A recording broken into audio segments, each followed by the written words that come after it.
Welcome to The Explainer. Today we're going on a really fascinating journey to unpack this profound, kind of multi-dimensional ancient Hebrew concept, the idea of a listening heart. It sounds pretty simple at first, right?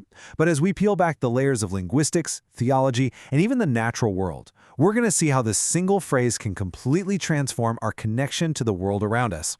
So if you've ever felt like you're surrounded by constant noise, but somehow starved for meaning, well, this exploration is absolutely for you. Okay, let's dive into this. Here is our roadmap for today. First, the mystery of Shama. Then, redefining the heart. From there, we'll look at Solomon's ultimate request, how to cultivate our spiritual senses, the true meaning of Tov, and finally, seasons of a reconciled life. Section 1. The Mystery of Shama. So, let's start with the first layer of our linguistic Russian doll, the ancient Hebrew word Shama. See, when we read the word hear or listen in English, we usually just think of biology, right? Sound waves hitting our eardrums. But Shama, it's like an overstuffed suitcase of meaning. Get this, in ancient Hebrew, there's actually no separate verb for the word obey. Hearing and obeying are intimately connected. They're literally two sides of the exact same coin. To truly hear is to heed. If you heard a command but did absolutely nothing, well, the ancient Hebrew mindset would say you didn't actually hear it at all. Now, what's really interesting about this slide is the stark contrast between our modern Western assumptions and this ancient wisdom. Think about it. Passive hearing is just biological. You perceive a sound, but you don't necessarily respond. Active listening, or Shama, on the other hand, requires you to focus, to really grasp the message, take it to heart, and then immediately translate it into action. It's this beautiful posture of total receptivity and readiness. To put this into a context we can all relate to, our sources highlight this brilliant, honestly kind of hilarious anecdote from a modern mother. When her kids completely ignore her calls to come inside, she notes, "My kids don't have a hearing problem, they have a Shamaing problem," right? The sound waves made it into their ears perfectly fine, but because there was no action, no obedience, there was no Shama. Hearing without action just isn't truly listening. Section 2. Redefining the heart. Okay, so now that we've got a grip on Shama, we need to transition to the second word in our phrase, the Hebrew word for heart, which is Lev. In our modern culture, when we talk about the heart, we're almost always talking about emotions, romance, feelings. But we need to completely set that assumption aside for a minute. The biblical concept of Lev is essentially the central control room of your entire human personality. It encompasses your will, like human intention. It's your reasoning, the actual seat of your intellect and conscious thought. It's moral choice, the engine of your ethical decisions. And judgment, your capacity for discernment. So to engage your Lev actually means engaging your entire rational and ethical being. Section 3. Solomon's ultimate request. So, what exactly happens when you put Lev and Shama together? Well, to answer that, we have to look at one of the most famous moments in biblical history. And this brilliantly illustrates the posture required for such a thing. Think of a heart held humbly in two hands, intertwined with a cross radiating light, framed by the intricate network of human thought and life. Because true prayer isn't just about uttering words out loud, it's more like an inner docking with the divine. It's bringing that complex, tangled web of our minds and willingly offering it up to be aligned with something way greater than ourselves. So God asks a young, completely overwhelmed King Solomon what he wants. And Solomon, he doesn't ask for wealth, he doesn't ask for power or even a long life. Instead, he asks for a Lev Shomea, a listening heart. See, he realized he was inexperienced in facing this massive task, so his prayer was one of deep, deep humility.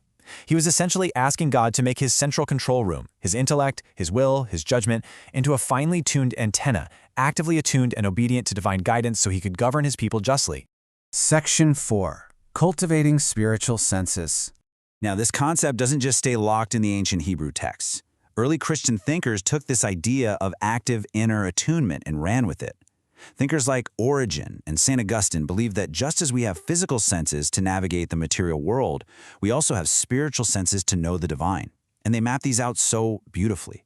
Physical sight becomes the spiritual contemplation of truth. Physical hearing, that becomes discerning the inner voice. Taste is savoring the living bread.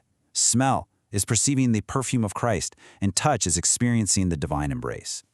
Augustine actually noted that when he loved God, he wasn't loving physical light or sound, but a light his soul could not contain and a voice no time could snatch away. But here's the thing. Developing a listening heart means you have to intentionally train these spiritual senses. Let's move to and see how this builds into practical application. I mean, how do we actually cultivate this deep contemplative listening? Well, our sources outline a clear three-step path used in spiritual direction. Step 1 is receiving. That means actually descending into deep interior silence to open yourself up to divine communication. Step 2 is forming, allowing that communication, that word, to actively shape your discipline and your heart. And finally, step 3 is transforming, because the goal isn't just to have, temporary flashes of illumination. The goal is turning those flashes into an abiding, constant light in your everyday life. Section 5. The meaning of Tov. But wait, what exactly are we trying to hear in the first place? To understand that, we need to open the next layer of our linguistic doll, the Hebrew word for good, Tov. Solomon asked for a listening heart to discern between good and evil. Now, Tov is usually just translated as good, kind of like how you'd say, oh, that was a good meal, or he's a good dog. But in biblical Hebrew, Tov is an explosive word. It first appears way back in the creation story. When God looks at the world and calls it Tov, it isn't just a static seal of approval. Tov inherently means anything that produces life, and crucially, contains the potential for more life within it. So the crucial point is that Tov is incredibly dynamic and generative. Think of it like a tree. If a tree drops seeds, but literally none of them grow, that is not Tov. If the tree drops seeds and they grow into new trees, but those new trees are barren and have absolutely no seeds of their own, also not Tov. True goodness is this continuous, life-giving cycle, the seed, the fruit, the new seed. When Solomon wanted to discern Tov, he was actively listening for the path that would cultivate ongoing, generative life for his people. Section 6. Seasons of a reconciled life. All right, so we've got the active listening, the engaged heart, and this pursuit of generative life. Let's zoom out a bit now and see how this profound attunement applies to the natural rhythms of our own reconciled lives.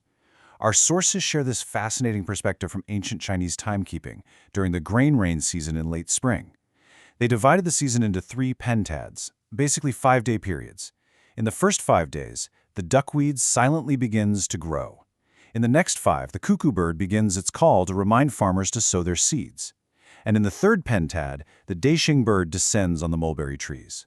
The growth of everything seems totally silent, but it is constantly, perfectly responding to the shifting of time and the seasons. It's just a beautiful metaphor for a world that is perfectly executing Shema, listening and responding exactly when it's meant to. And this actually brings us to a beautiful childhood memory shared in our sources about the epiphyllum, which is also known as the night-blooming cereus. The author remembers this one summer night where a whole crowd gathered, in total pin-drop silence, just to watch this incredibly rare, delicate flower bloom in the dark. They couldn't be loud, they couldn't smoke, they couldn't even have alcohol nearby because the flower was so sensitive it would literally wither. It perfectly illustrates that true spiritual listening, having a Lev Shomea, requires extreme quiet, gentleness, and an attunement to precise timing. You have to clear out the noise if you want to witness the life-giving beauty unfold. So, what does this all mean for us? We are constantly bombarded by a world of noise, and honestly, it is so easy to just passively hear the static and go about our day. But as we've learned today, true understanding demands a Lev Shomea, an active, obedient antenna attuned to generative life. So, I'm going to leave you with this challenge as you go about your day. Are you just hearing the world around you, or are you truly listening?